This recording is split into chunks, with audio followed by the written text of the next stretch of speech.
Hey, it's your old pal Slim, and this is 70mm, a podcast for film fans just like you. With me, as always, is my close friend and artist, Danny Haas. Hello. And our close friend and voodoo insider, Part Alexis. Both Bill Pullman and Jesus died in 3 days, rose again. Coincidence? Every episode is connected to a theme for that month, and this time it's Torment-tober.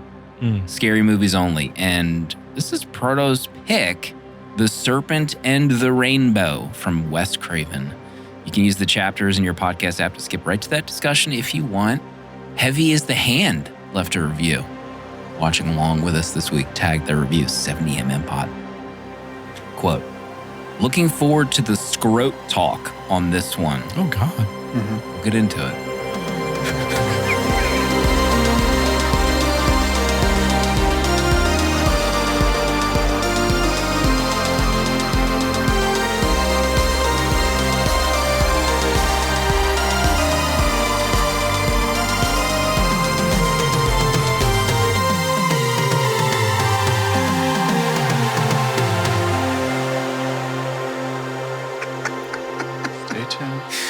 Someone once said to never hold in a 5-bang. Uh-oh. And you know what? We have a 5-bang king on this show. I've held in many to my own detriment.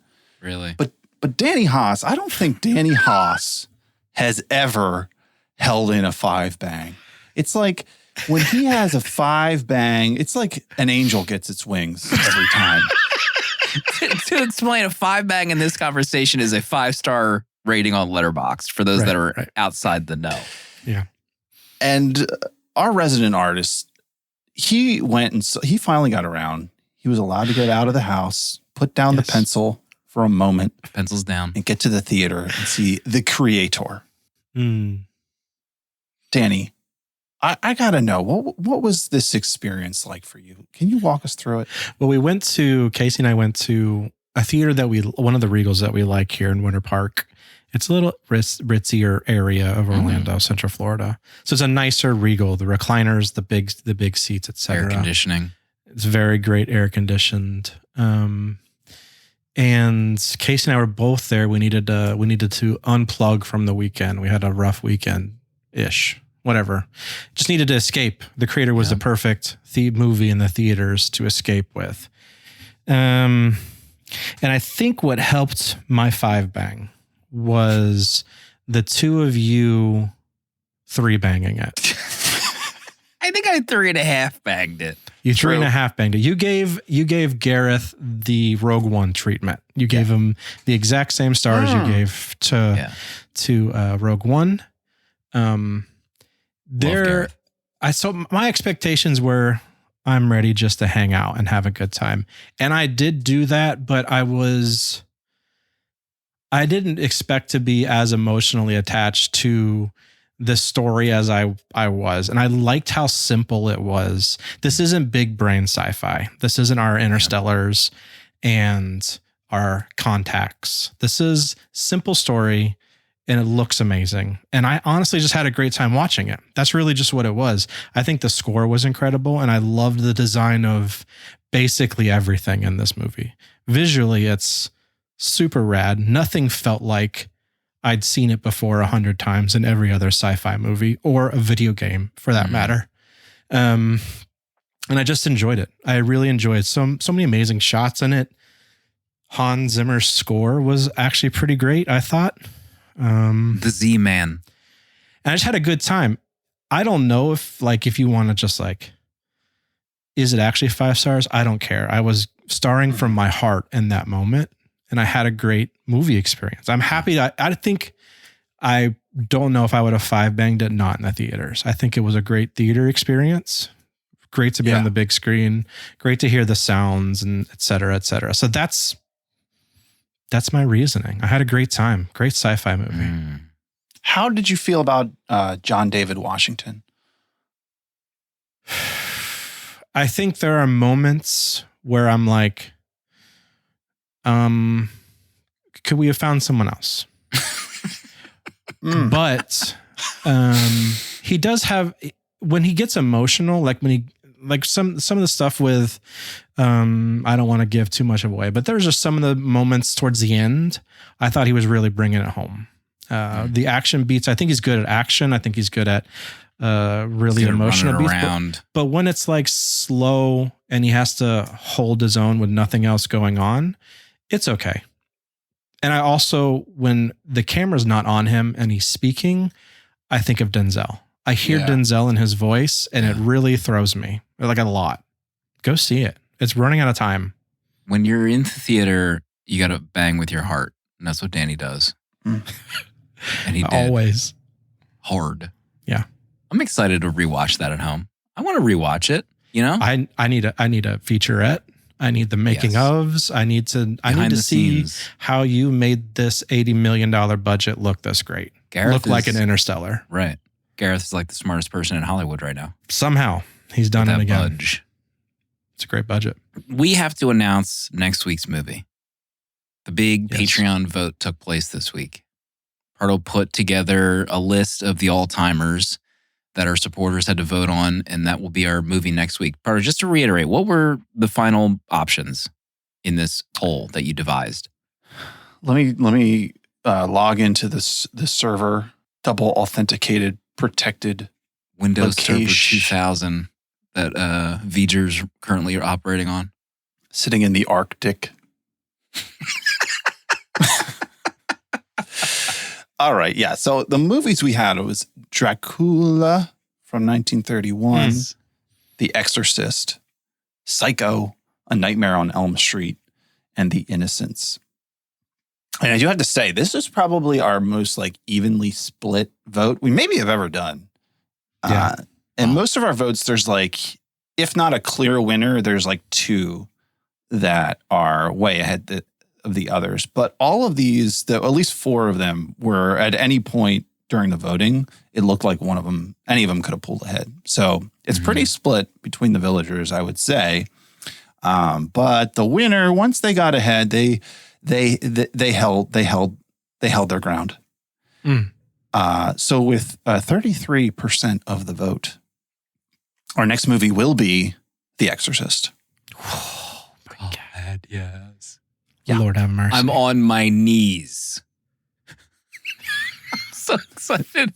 I was actually wondering if Psycho was just going to win outright. Yeah. And I wonder, I was just completely wrong. Maybe people think we'll just cover Psycho at some point. They and know don't we think that we won't do, Disgusting. they don't think we'll do Exorcist.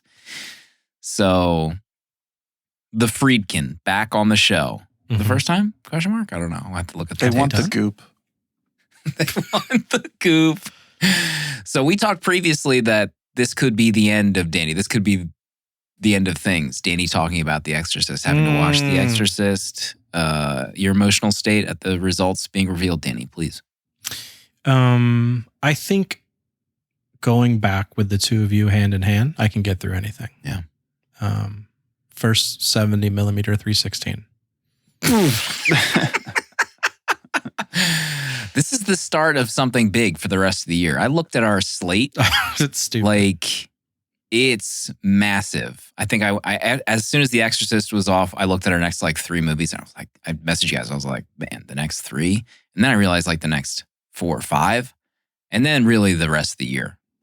Right. Like it's insane. Mm-hmm. I have some branding ideas we might tease very soon for the next couple months. We've never talked about a thing that lasts months on this show. Yeah. You know? I love when you have a branding idea. It just means usually it's nonsense. It just means more work. But I mean, when Danny is up against a wall and has to cover The Exorcist, this could be the fall of 70 mm. Yeah. Remember that storyline in those comic books? Where are my comic nerds at? This could be the fall of 70 mm for the next couple months. Stay tuned. It's huge. Killers of the Flower Moon is out this week. You going? People are talking about it. You got tickets? No, I don't have tickets. Oh. I forgot about a screening. My screening was last week when we recorded Black Sabbath. I didn't realize until I looked at my email and I was like, crap, that was tonight. Hopefully I can make it out to see it. We'll see. Pardo, any movies you watched this week? Yeah, I got to a few movies. Oh, you know what I watched this week? I got to watch Asteroid City. Finally. Oh, nice. What? The newest picture from Wes Anderson, of course. And I had a delightful time with this movie. It's finally streaming on Peacock, so I had no excuse. I was waiting for Jenna, but the wait just went too long. Mm. I had to leave her behind and watch it on my own. And I had a great time. You know, I mean, if you love Wes Anderson, you're probably going to love this movie. I would say it's maybe the most Wes Anderson of all Wes Andersons. He's just getting more of himself. I'm pretty amazed that in this movie that it's, he's gone so far now that even the backgrounds aren't real. Like everything is fabricated in this movie, so that there's like nothing is left outside of his control. So I think if you love that kind of stuff, just like what he does with sets and characters and, you know, all that good stuff, it's quite a ride. I wouldn't say it's like his best story per se. I think it kind of falls into with the other ones, like the French Dispatch. I think if people didn't really vibe with that story, I don't know if you're going to vibe with this one. It doesn't have like, I think the emotional wallop that his older movies do. I still feel like they're untouchable, like the Royal Tenenbaums and The Life Aquatic. But I mean, who's really watching? Yeah, Steve. Do we have to go back? Man, can you imagine Aquatic talking episode? about a Wes Anderson film with Slim? Oh my god! I want to watch Slim watch Asteroid City. I don't know if I said this on the show, but I tried Asteroid City. Mm-hmm. Tom in chat knows this. I DNF'd Asteroid City after 3 minutes. 3 minutes. It was whatever monologue starts that movie off. And I did the Jerry Seinfeld in the theater, hands up. I was like, I know I'm not going to be into this, so I'm just not going to do it. You know, I pulled the chute. But sometimes that's the right thing to do. Yeah. Do you have a favorite Wes Anderson? I remember really liking like Bottle Rocket when I was working at the movie theater. You're just gonna go all the way back. Like Bottle Rocket, Jesus. I was like, whoa, this guy's doing some cool stuff here. And then Rushmore, I watched. And to be perfectly frank, I don't even think I've seen Life Aquatic. There's just something about the vibes that just weren't like. I have Chuck Norris movies to watch. Mm-hmm. You know, I have Delta Force 3. Right. You know, I didn't have time for Steve Zissou at the time. So I think Slim, don't listen to this.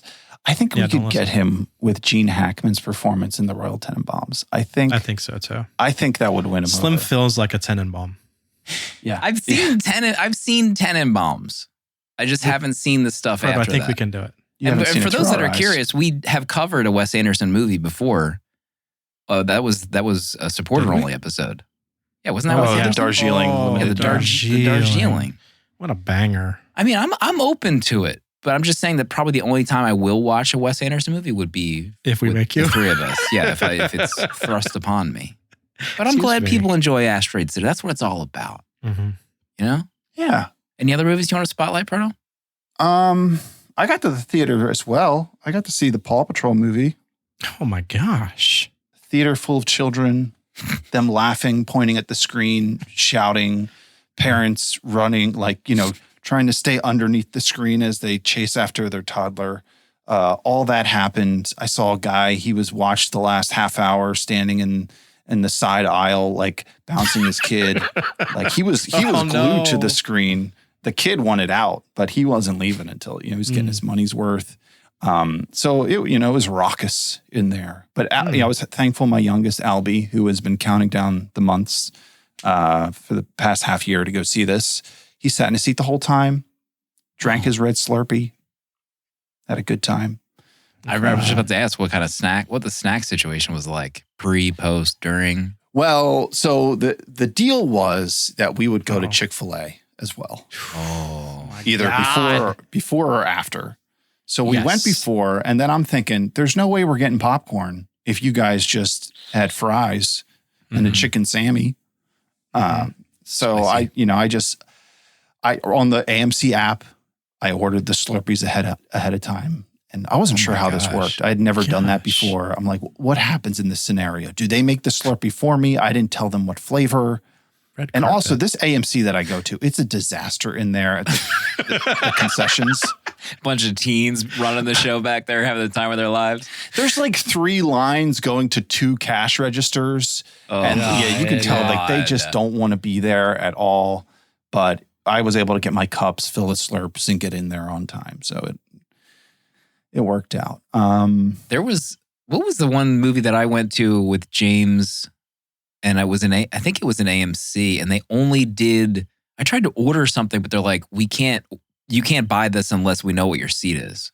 Like we They bring can't. it to you. Oh, you Yeah, did they had to that? like bring it. I was like, what? I can't just pay for it and wait. They had to bring it to me. Yeah. It was pissing me off. Yeah, tip someone. It's like New Jersey. You can't pump your You own gotta tip gas. someone for pretzels and cheese. Yeah. You gotta throw in the micro for 30 seconds. It's already Come on. $18. Got to tip them as well. I'm surprised that wasn't like a digital end theater thing. That feels like a digital end theater dual release.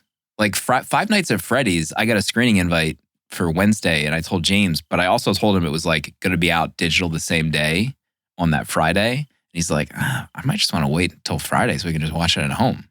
He doesn't even want to go to the theater. Who is this kid? I don't know. It's next generation. I know. They don't want it hard enough. It's a shame. Let's say hello to some new patrons. Smurf fan, Heston, Zach, and Jordan all joined this past week, got access to the VHS Village Discord. You can listen live and hear me talk about Wes Anderson movies on the show. Discounts on Danny's Prince, and nearly 50 episodes that are only available to supporters, right? Meow. So thank you for joining. Maybe we'll see some folks soon in the Discord. Danny, any other movies you want to talk about? Yeah, I was forced to talk about The Creator. Let me see. I needed to not watch a horror movie. I wasn't in the mood. So I watched 2003's Mona Lisa Smile. What the hell? I needed that kind of vibe movie. And it's basically, they went, let's make Dead Poet Society, but with women. That's really what it was. But it's amazing. Like, I love everyone in it. It's Julia Roberts, Kirsten Dunst, Julia Stiles, Maggie Gyllenhaal, Jennifer Goodwin, Dominic West, John Slattery. List goes on. The list goes on. I just love this film. It was a great film. Had some great moments. It was the vibes I was looking for that night. Same and then director as Harry Potter and the Goblet of Fire. Correct. Wild, right? That is weird. Then I checked off a lo-fi sci-fi that I've been wanting to watch for a while. 2018's Prospect with our boy Pedro Pascal and Sophie Thatcher. I don't know Sophie from much, but she's pretty great in this. Definitely lo-fi sci-fi vibes, but I thought that the way it was filmed and the set decoration, the props, the spaceships, the landscape that they were in, a great film, a great little sci-fi film. It's streaming right now. I think it was on Peacock. But I liked it. You gave it 3.5 stars. We've got a trend going on right now. I mean, that's the lo-fi sci-fi sweet spot. 3.5 stars. You get that sweet spot, you're golden. Yeah. You know what I mean? Yeah. You'd So I hate think for it to it's go higher.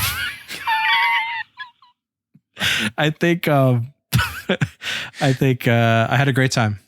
And I think Pedro was born for these roles. Is what I said in my review on Letterboxd. We have to talk about also the late breaking news. We have a lot to get to. We've already announced The What Exorcist. now? The late breaking news, fresh over Threads. Netflix raising their prices. What's that? For their premium plan, $23 a month. We talked about it in Streaming Corner last week. Streaming Corner now. No one is hitting the breaking news like we are. Pardo, do you have any thoughts on now another service that Danny might have to cancel? Netflix at $23. No, we pay for the cheapo Netflix. Okay. No yeah. 4K. I don't think we're. Let's be clear. There's no need to pay for 4K when I'm watching only Seinfeld. Yeah, there are 4 tiers with Netflix, right? Is that real? There's 4 tiers? There's 4 tiers. There's ads tier, which is what I'm on. Oh, I don't get ads. Maybe I don't have that tier. Yeah, it's like $6-7. Oh. Oh. How many screens do you get for that? How many ads? You One get for that? screen? Well, I think it's one household now, right? Isn't that how it works? Yeah, Oh. you can't. Yeah, you got to pay for extra households. Yeah. So I guess one screen.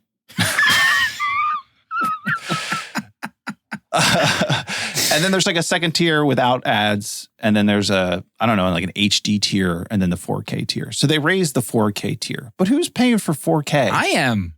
You're paying for 4K? Well, there's a caveat. Let's hear it. T-Mobile pays for a portion of my Netflix. Oh. I'm on some like retro T-Mobile plan for phones. Where, like, Grandfathered. it's called Netflix on Us. Ew. And they pay for, I think, like they might put $12 or whatever the base or like no ads HD tier is. And if I want to pay more, like they'll just add it to my bill. So I think for the 4K plan, really, I'm only paying like $10 or $12 a month for the 4K. John. Tom just called me a Netflix Nepo baby. Oh, man. I'm just saying, there's a trend. Danny started the trend. He became a streaming service whistleblower last week when he announced live on air that he was canceling Disney Plus. I got like 2 weeks left of my what I paid Before it for. wraps up. Yeah. Okay. A stream snipper. Mm-hmm. Oh, gosh. That one sounds... Workshopping. Yeah. Continue workshopping. Every week we give out a free year of Letterboxd patron disclaimer, which I haven't said in a while. I work for Letterboxd. Gets rid of ads, gets that fancy back cover on your profile. You can stream. I'll spit it out. You can see what streaming services your movies are on that you want to watch. And you get stats also that you can check during the year. This one comes from Strudel Bob. Watched The Serpent and the Rainbow, tagged their review 70mm pod. Like I said, that's the only tag I check. 3 or 4 pages of tags this week. What? They wrote, knew as soon as I saw the old Universal logo at the beginning that this was gonna cook. Pullman is great. I really enjoyed the story, however wacky and apparently inaccurate it was. The cursed film episode on this on Shudder was really interesting. Hearing from the producers about what went on behind the scenes was really complimenting my viewing. There you have it. Mm-hmm. Serpent and the Rainbow. Congratulations. Strudel Bob. Strudel Bob. Congrats. Before what about you, Slim? Thank you. Before What we move on, I'll call out just real quick. We dropped that Friday the 13th episode since we recorded. A little surprise drop, so we didn't talk about it last week. Great episode with our friend and producer Dale. Check that out. Had a blast. I started watching Goosebumps on, sorry to say, Danny, Hulu or Disney. You can take your pick. But they made a new TV show, Justin Long. And our boy. 5 episodes. I think the next new episode comes out Friday. And it's actually pretty good. It follows like this same group of like 4 or 5 kids. Oh. And there is something happens at the start of the episode where in the past, this kid dies, burns alive in his basement. Excuse me.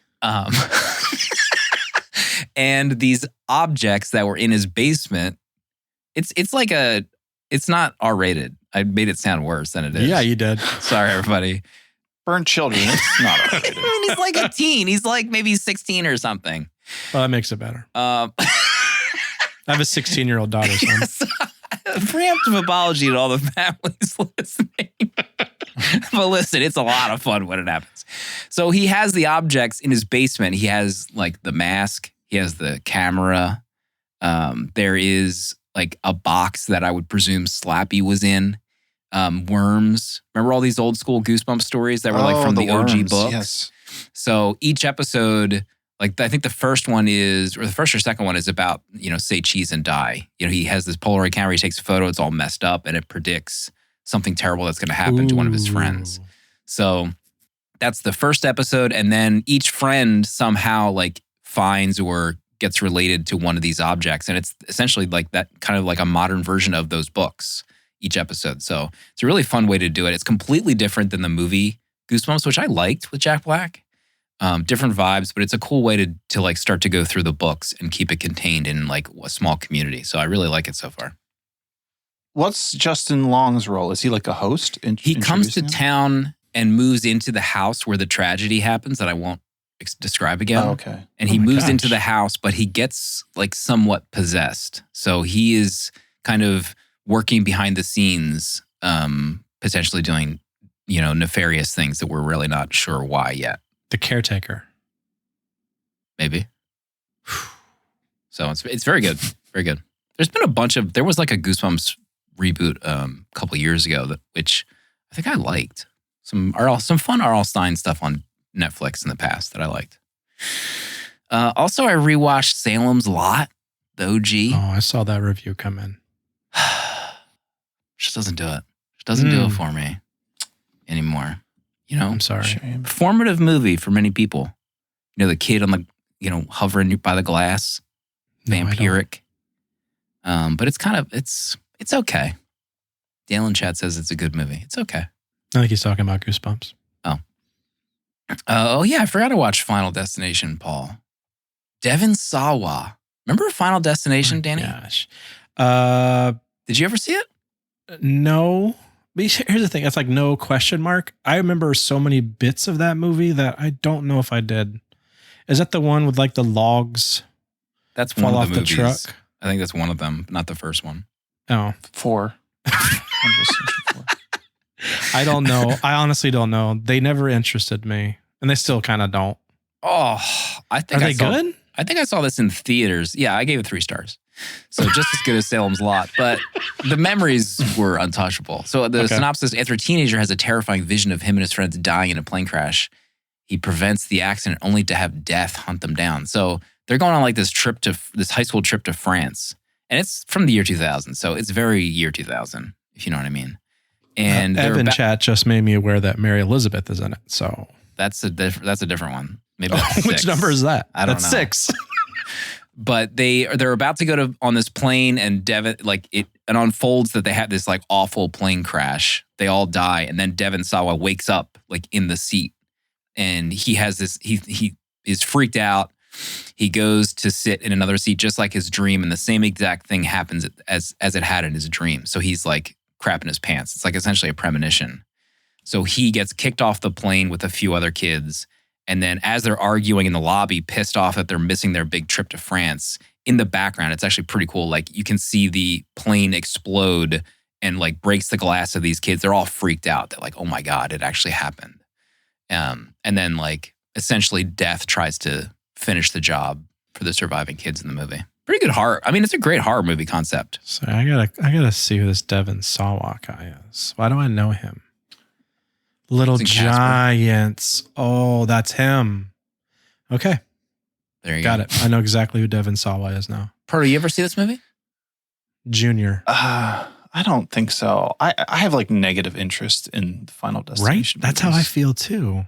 It's like someone bringing up Saw. Like I have Oh, yeah. reverse interest on Yeah. seeing Saw. Inverted interest. We got to move on. We got to get to our main course, The Serpent and the Rainbow. Episode 193, I think this is. Just if you Goodness. check the numbers. This is Proto's pick.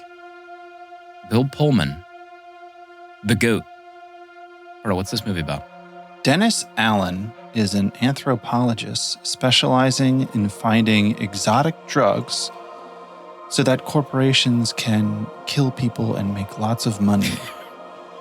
He is tasked with going to Haiti to investigate a local drug that supposedly creates zombies, and if possible, bring back a sample so that it can be synthesized. But Dennis finds much more than he bargains for, and he is harassed and pursued by a voodoo witch doctor who infiltrates Dennis's dreams and promises to imprison his soul if he does not leave Haiti. But for Dennis, there's just too much money to be made, and it will be a battle to the death to win his zombie powder from a crumbling, impoverished nation. The Serpent and the Rainbow. Bill Pullman. How much money is Bill Pullman getting out of this deal?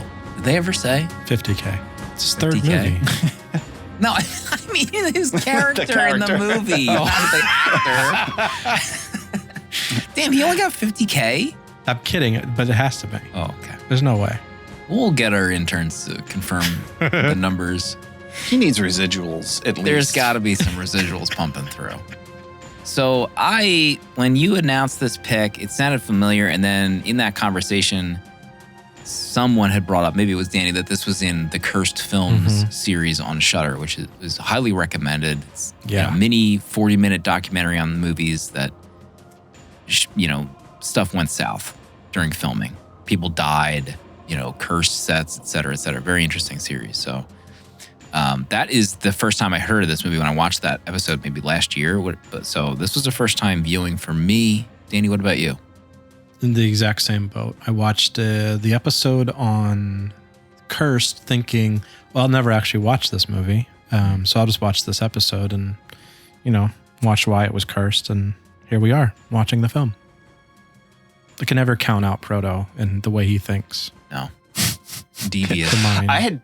I had never heard of this movie. Looking back, I don't even know how I came across this movie, to be perfectly honest. I'd love to know. But, Wes Craven, Serpent and the Rainbow, Bill Pullman, set in Haiti. It just, it was just hitting some keys for me. Felt right. Also Voodoo. Voodoo as a horror movie. I don't think I've ever seen outside of this. Probably only seen Voodoo in a James Bond movie. What was the one that was in Nolans? Remember that one? Big Boss? Octopussy? You just want to say that word. Come on. All right, so we'll go around the room. Each host jots a little thing down in their notes as we're watching the movie for our discussion. And to close things out, we'll give our final letterboxed rating. Proto, this is your pick, so you're going to lead us off.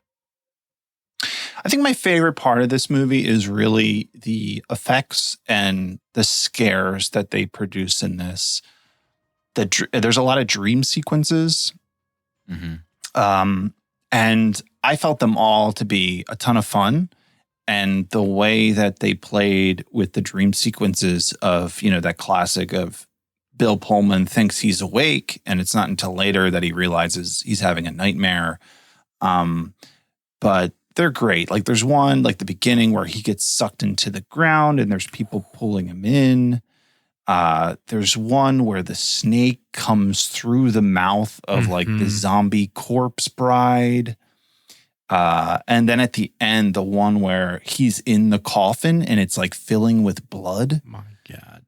All of those effects, I was just eating them up. I thought they all, they're all like practical. They all look amazing. So anytime any of those moments were on screen, I loved it. I was eating it up. I completely agree with you. I think so many of the scenes, like I feel like as a whole, it's fine. But when you get to the scenes that are meant to be the horrific type scenes, they go kind of all out. I think twice I jumped. One was definitely the scene where they fall asleep in the jungle after the all-night party or whatever it was. And that zombified body in the bride's gown that opens her mouth and the snake comes out Gross. And grabs Bill in the face. Like I said some words out loud when that happened because it caught me off guard so bad. I didn't even remember in the Cursed episode.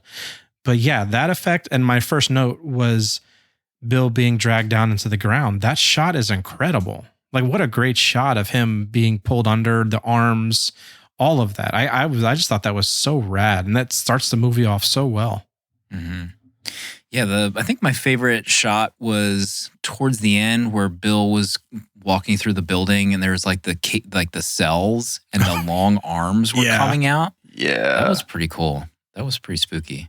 A lot of it was rad. And I think the makeup, I'm sure we'll reference the Cursed Films documentary. I think the makeup was done by, oh God, what's his name? It was Lance Anderson's son. David Anderson. Lance, I guess, is kind of like a more renowned makeup artist. So he sent his son to go do like this. He didn't want to go to Haiti. Yeah. So he sent his son to go do it. He looked like he was like 18. Yeah. And he was doing the makeup for like all these movies. Such a young age. Well, I guess, his dad was in the business, but still bonkers that he did all that stuff. Yeah, that's wild. I jumped at the beginning where the movie starts with Bill Pullman. He's in a jungle, and he's like, this is, it's kind of like a prologue to the main story, but he's like doing his job, and he's in a jungle, and he's getting something from the shaman in the jungle. And the shaman's like, well, you have to take this before you leave. So he like drinks it like, all right, I'll just take this and leave. See you later. And of course he goes into like this trip that doesn't seem to end. And he's like, he's being chased by a jaguar. And then he's like cuddling with the jaguar. And then you see him rolling on the ground and there's like nothing there. Yeah. But then when he gets up and the shaman has like his face covered. Oh. And then it opens up and it's a different dude. That like freaked me out. I was not ready for that jump scare there, but I think it worked great. You know what I thought at the end, when we're getting to the end, I thought, what if they have him wake up in the jungle? Oh my God. That would have been crazy.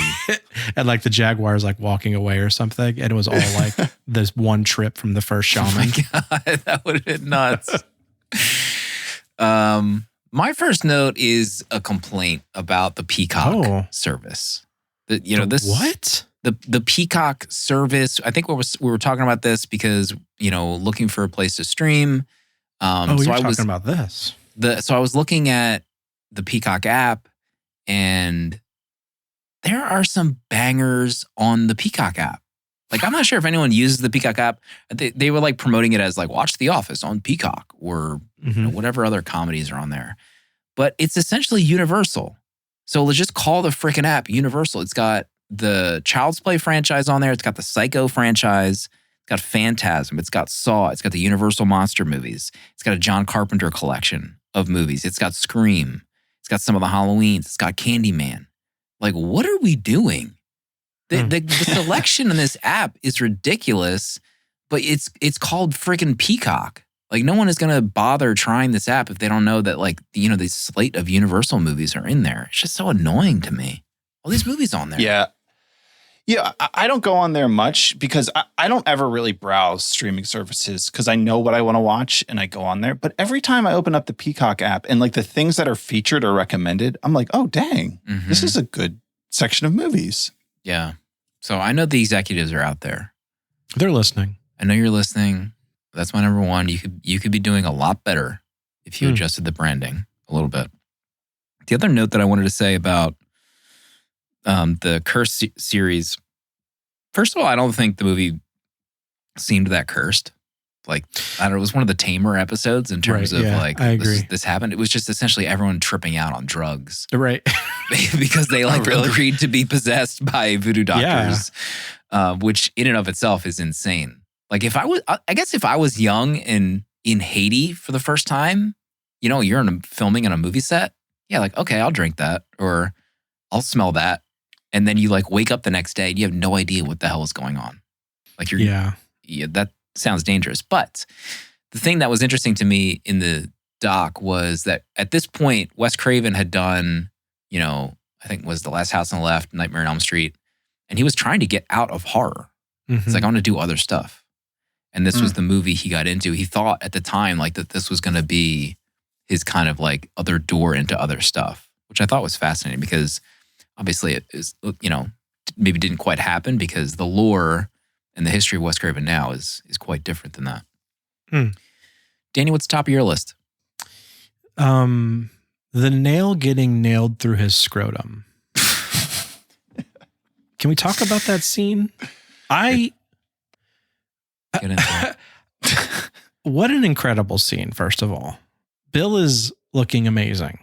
Nude, strapped down to this torture chair. He's never looked better. Bill's never looked better in his life. When the whatever his name is, the head honcho, the head voodoo guy, grabs the giant nail. Ugh. I was like, oh, he's putting it in like in his thigh. when he put it between his legs, I felt things. Like I was feeling it myself. Like I felt it in my throat. And then it felt, I don't know why, like my notes said, did he just put a nail through his penis? Mm-hmm. But it was a scrotum.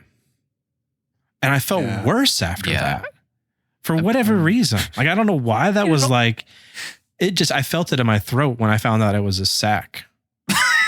It's, I mean, it worse. It's all bad. Yeah. But then even like, he's writhing in pain, The scream. obviously as you would.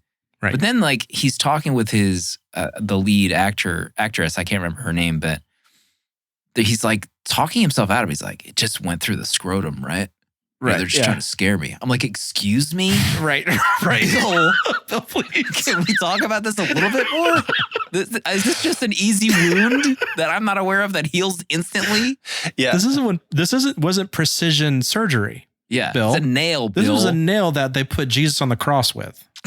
The size of this nail. Yeah, it's like this is a Roman nail. soldier nail. Berto, thoughts on the script? Well, I think the thing that amazed me, well, first, like in that scene, the guy starts with the witch doctor guy. He starts like with a blowtorch. And I'm thinking like, is he just going to burn Bill's face off? Yeah.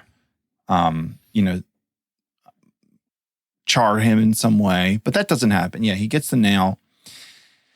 And this guy's doing this. And of course you do this as a way to scare someone off. Like, it's like, surely if I put a nail through your scrotum, you will leave this country and never return. Right. But really, this doesn't deter Bill Pullman in any way. No. From his task at hand. Like, he's like, well, a nail through the scrotum. He gets captured by this guy like 3 more times after this. He flies back to Haiti in the final act and he's captured instantly and he's freaking out. Bill, what did you expect to happen? He's like, I'm an American citizen. You see that? Like, yeah, idiot. God. He would not be deterred. Berto, next in your list. I felt like all the stuff about Haiti, and I found it to be incredibly fascinating. Yeah, at one point, Kathy says, like, the Haitian beliefs, what they believe about, like, the afterlife and, like, the voodoo stuff. She says that, like, that and the Virgin Mary are the same because, of course, like, Haiti was, it's I guess a colonized, I don't know the history, I guess by the French at one point. So there's like a heavy base of like Catholicism there. So it's like blended in with their culture, which is incredibly fascinating just to see like this blend. And I really I would like have loved to see more of like the voodoo stuff in this. But even, I don't know much about Haiti, but seeing the shots of it and how it almost feels like they're just living amidst the jungle more than it looking like you're living in a city that's beside the jungle. Like it felt almost like the island is still so wild. And of course this is a movie, so it's, who knows what it's really like, but I just found like all that stuff really interesting and like really wanted to like know more about it because you hear of like voodoo, but it's always like so base level. Like I don't really fully understand the beliefs or what it holds, but I would have liked to see more of that. Yeah, they talked about the writer of the book. It was essentially he was asked by like a professor that he worked under to go see if this story is real of like this drug that fools physicians into thinking a human being is dead, because there was like a little bit of like a mainstream news item about it. So he does go over there, and and one of the producers talked about like how he and the producers really wanted to avoid a lot of the falsehoods about that culture in mainstream film because it just seemed so over the top and fake in other movies. And that was another reason why Kathy picked this role, because she felt like she also had like a responsibility to make it more realistic and true to the culture. And I agree. If I was younger, I probably would want to be on that film crew to go hang out and like at those parties. Because some of the footage that they showed, like of the crew, like that's like it's all legit. The communities that they were hanging out in. Like they got wild at night. Insane. Yeah. Would you ever go to Haiti and party, Danny? No. I mean, not to party. I don't even know. Yeah, sure. Whatever. Danny is frazzled at the question. I didn't think you were going to ask me that question. Frazzled. I don't know. Yeah, maybe. Why not? What did you think of the representation and the deep dives into voodoo and some of the stuff that was investigated? The zombification. Well, I will say, watching the movie, I could remember my first time watching the cursed episode. So I didn't really have like I couldn't remember any of that. I was worried that it felt, I guess racist, not racist, but painting that culture in a light like it, like a stereotype. Mm-hmm. I was getting like Temple of Doom vibes. Speaking, yeah, I'll come back around to that. But then watching the behind the scenes, it felt like they really tried to not celebrate, but at least tell the voodoo story correctly to a point. I mean, Wes takes it into West territory with the dream sequences and that kind of horrific kind of vibes, which I think turns the film into what the reason why we watched it for a horror month. I think if you don't have those dream sequences, it would be an interesting story to just kind of tell voodoo in this kind of almost like a mockumentary type way where it's following the guy's life trying to study this powder. So I don't know. Yeah, I think it was.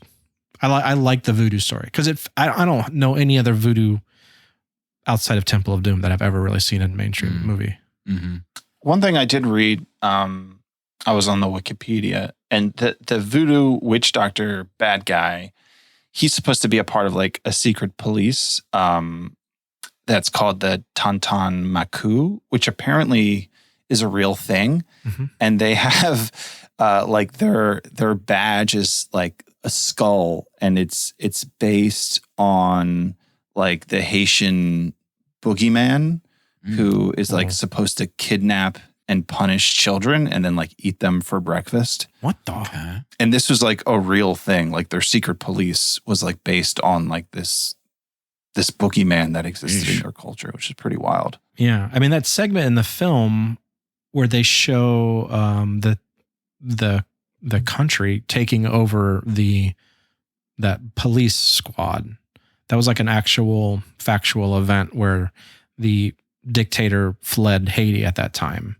and they kind of overturned that secret police type people. Like that's a fact. They even showed that was like real footage of the event happening in Haiti too in the film, which I thought was interesting. Yeah, that's what they were saying. Like the timing of the filming was like right after all this happened, so it was like a very turbulent time frame to film a movie, especially with like such a young crew, young cast.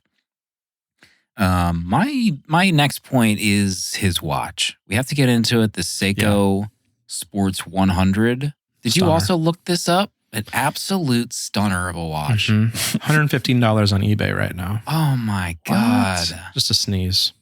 Sheesh. We could do this. We could pull this, It looked great, especially at the end. It looked great on Bill. Not many people can rock a watch like that, but Bill Pullman certainly can. Yeah.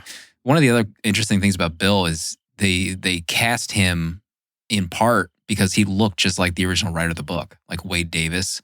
The documentary shows photos of him in Haiti, and they do look alike. Yeah. Like it's pretty interesting. And also like the Polaroids that the makeup guy kept over the years, they're mint condition Polaroids of filming on set because they did it for continuity. They had to take photos of Bill. Like this is what Bill looked like yesterday with the red face paint on his forehead. So they have to, that's how they they tried to match it the next day and beyond. And man, what a treasure trove. I mean, how much of that stuff is out there from all these folks that worked in those departments? They just have like Polaroids upon Polaroids of like on set photos. Oh man, I'd love to go to a museum full of that stuff. How do we contact him and do like a coffee table book for Oh, Serpent and the Rainbow? good question. We'll make some calls after this.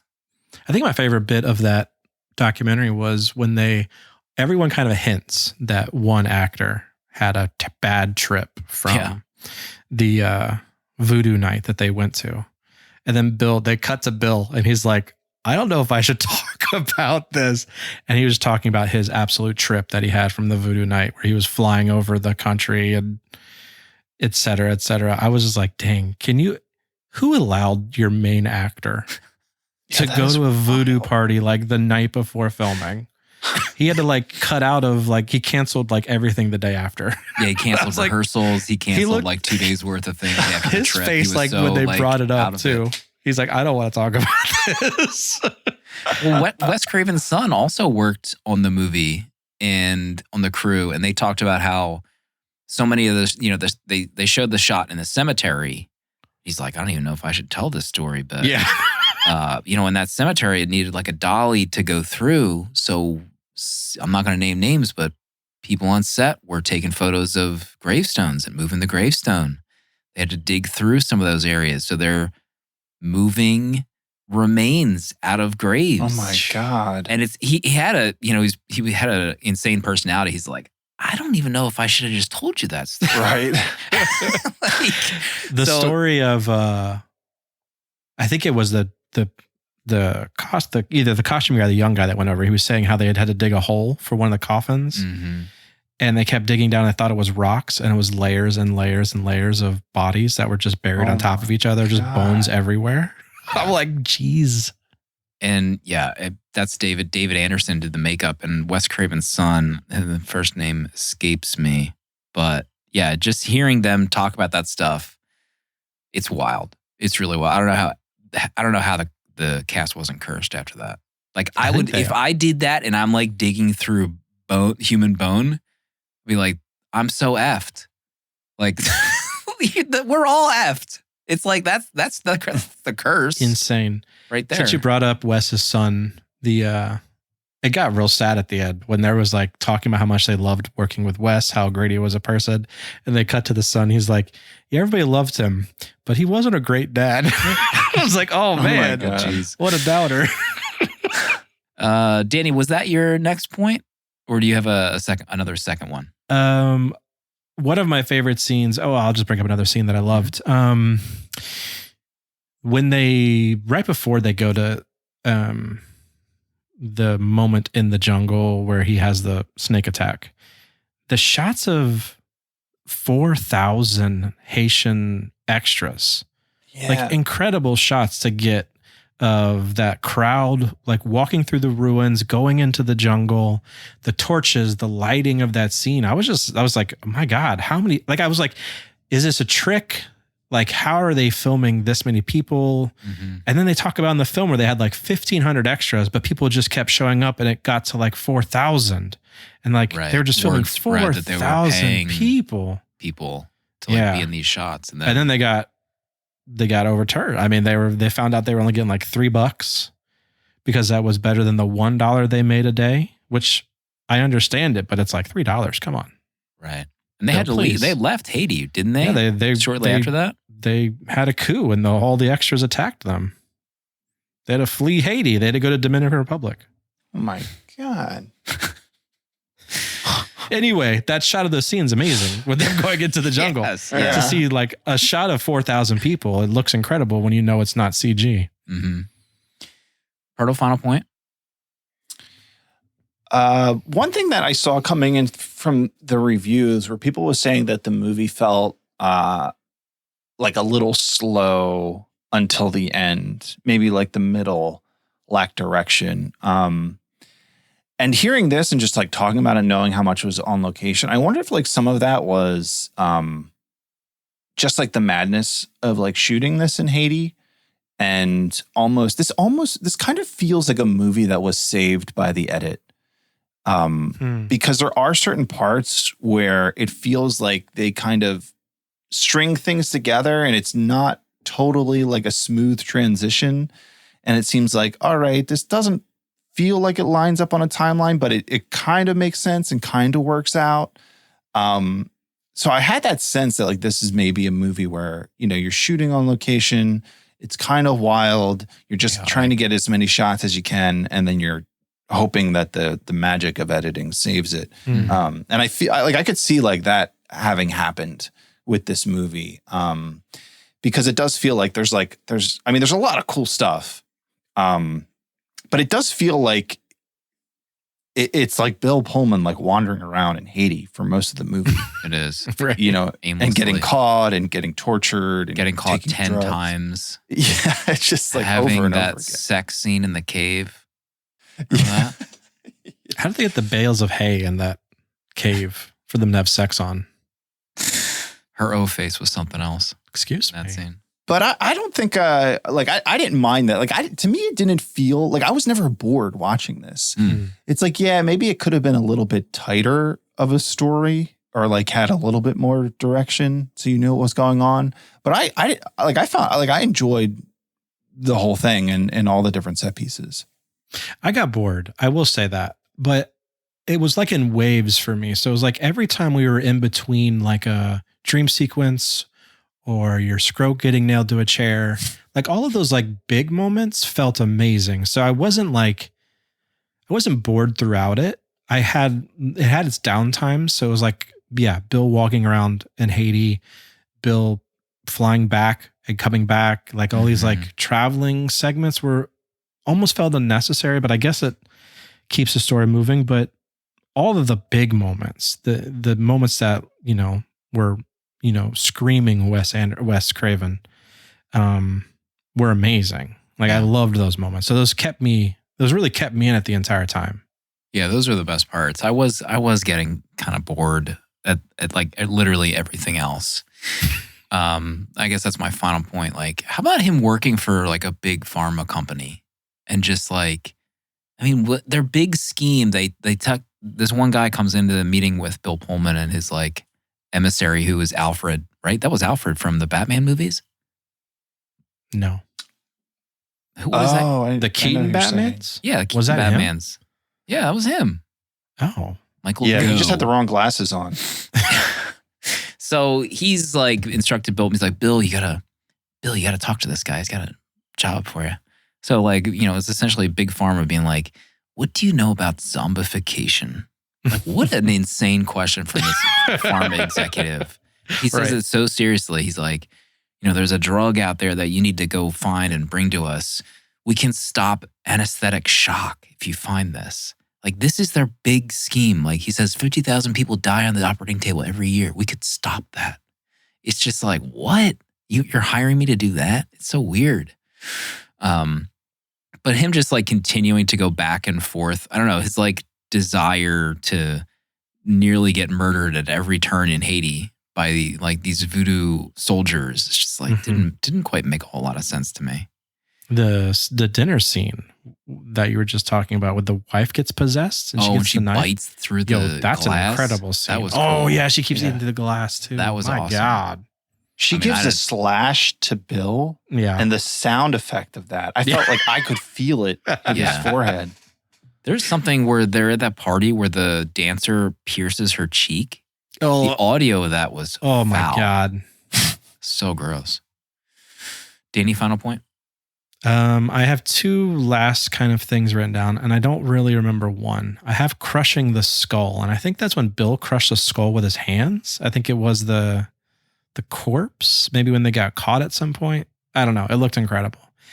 And when that final... Oh, wait, the no, final- sorry. Doesn't one guy crush his own head?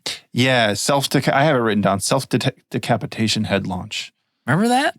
Yeah, he He's like like- rips his own head off and then Oh, throws it at him. yes. The like president guy. That reminded me of the Thing effects. Yeah, that one was That was gross. incredible. That looked great. But then I was like dumbfounded by the guy catching himself on fire at the end. That stunt looked incredible on screen. Like he just burst into flames. And he still fights him afterward. Oh, He's like burned up his body. burnt face. Yes. Oh my And then he gets his God. own scrote nailed. And in my head, I'm like, you are burned alive. You have got to be there's feeling nothing nothing. there. There's nothing there. Your nerve endings are gone. You probably can't feel anything. Revenge nailing. That's my last note. Gets a nail in the balls. How is that worse than you being on fire? It may be worse. We can be honest. Proto, honorable mentions, final rating? There's one point early on in the movie where Bill is doing like a French accent or saying something in French. And it sounded like he was doing a Slim impression of doing a French accent.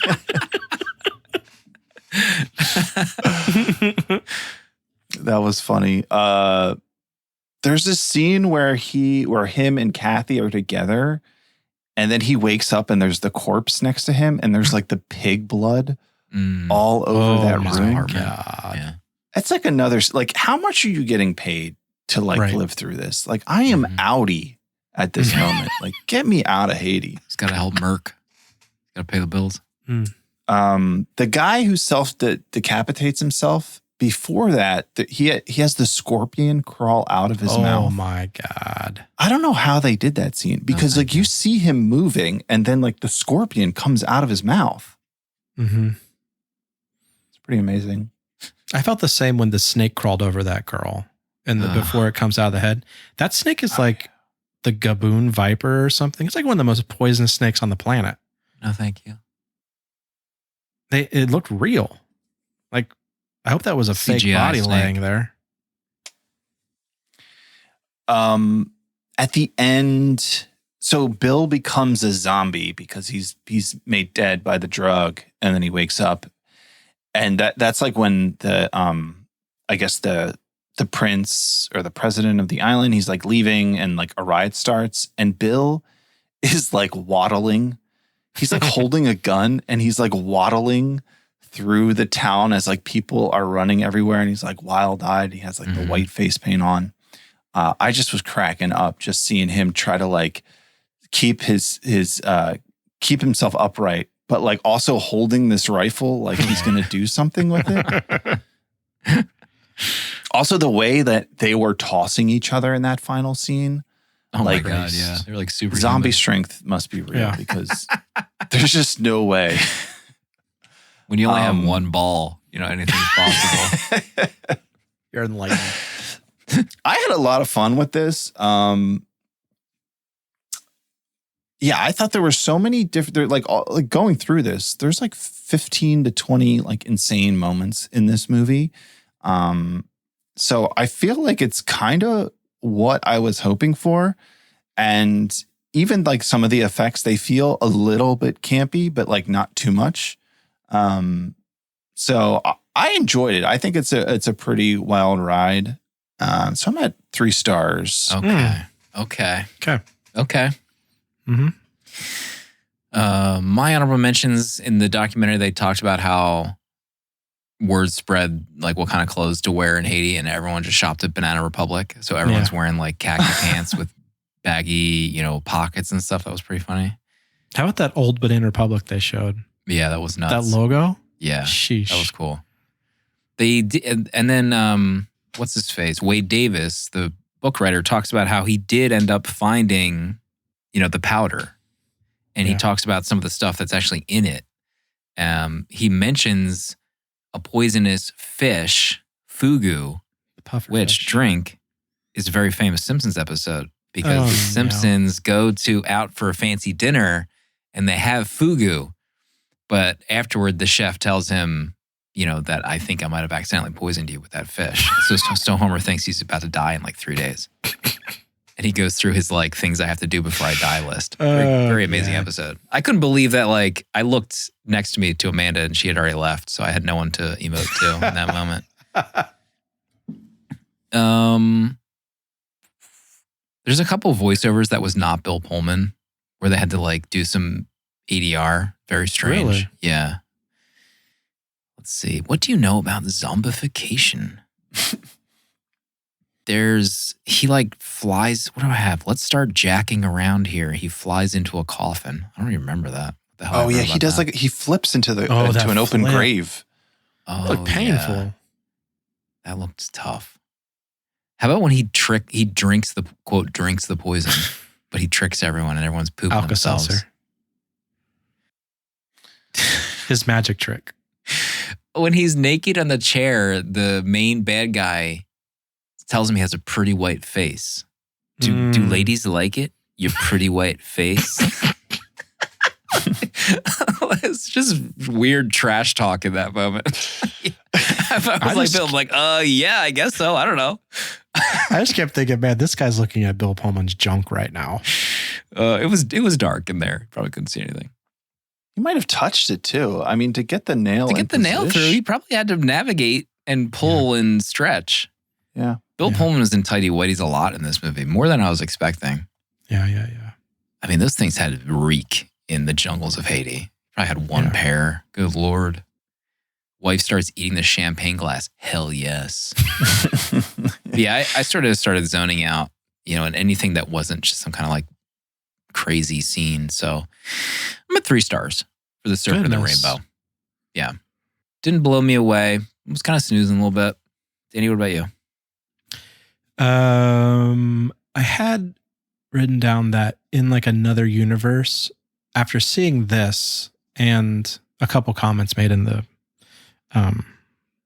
Cursed Filmed episode, I think Bill could have made a solid Indiana Jones. Ooh, yeah. I really like more, not so much, maybe not as actiony as Harrison, but like more of a puzzle solver type archaeologist. I think Bill could have done it. He could have pulled it off. He has the charisma in Spaceballs. Definitely has the charisma. I mean, he can. Roof. Yeah. I was just going to say he could be the parody of Indiana Jones. Oh, he was already Indiana the parody of Han Solo. All right, calm down. I'm at 3.5 stars. I actually enjoyed this film a lot. I had fun. The big moments were great. Bill in the coffin at the end with the blood just blew my mind. That scene was his performance laying in that pig blood was crazy. He screamed a lot. He screamed quite well in this. He had like a good final girl scream. Yeah. Scream Queen Bill Pullman. Mm-hmm. So 3.5 stars. Good time. Okay. Into it. Next week is the beginning of the end, potentially, for 70mm. Oh, my. The Exorcist, 1973. I pulled up V'ger, the supercomputer who loves movies, to see what the average rating is. Remember V'ger? Yeah. Tabulates our supporters' letterbox accounts all into one thing. I just kicked the computer server. It booted up. Been a while since it got booted up. But the average rating is 4.17 for the Exorcist. That's pretty good. Yeah, 4.17. Pretty good. Let me see. Who rated it low? Was there 4K of it? It's actually, I think, coming out this month. Right? The Exorcist. Is that real? We can put it off till next year if you want. The Exorcist 4K UHD. Oh my God. Is this at Target right now? Pick up tomorrow? What? $26.99. 50th anniversary a dish. It's the 50th anniversary of The Exorcist? Yeah, this is it. We're living. Did you get the chills? Theatrical and extended director's cut. I wonder what version we should watch. Another director's cut discussion happening this week. It came out September 19th. What 4K. the? Yeah. Its original release was the day after Christmas. Could you imagine going to see The Exorcist? Absolute psychos. Freaking on another level. Stuff. I'm seeing some 3-star ratings in our Discord. I'm not going to name names, though. I'm past that point of doing that. Thank you. The fall of 70mm begins next week with The Exorcist, taking us to the end of the year, really. We know what's cooking for the rest of the year. We haven't announced it, but the time will come soon for our patrons to hear about our plans for the next 2 months. Proto, any closing thoughts this week? Oh, gosh. Didn't prepare any closing thoughts. Red October. Go Red Birds. October. Gosh, the Phils. What does that mean? The Fightins. They're going to come back. They lost tonight, but they always respond Tomorrow they play again. I mean, I don't think they can lose the series. Let's just be honest. They take one game in Arizona. There's no way they're losing both in Philadelphia. There's no way it's happening. Wait, it goes back to Philadelphia after one game in Arizona? No, No, win it's- one game. Yeah, they If gotta- they it's- win one game, there's no Okay. way. All right. Sorry, everybody. Oh, boy. Next week. Wait, let me see if The Exorcist is streaming somewhere before I sign Yeah, off. it's on Max. Is it on Max? Mm-hmm. Oh, my God. August? America's Network. Did Max. it. Fired up on Max. Join us on this horrifying journey through demons in the Catholic Church next week. Demons.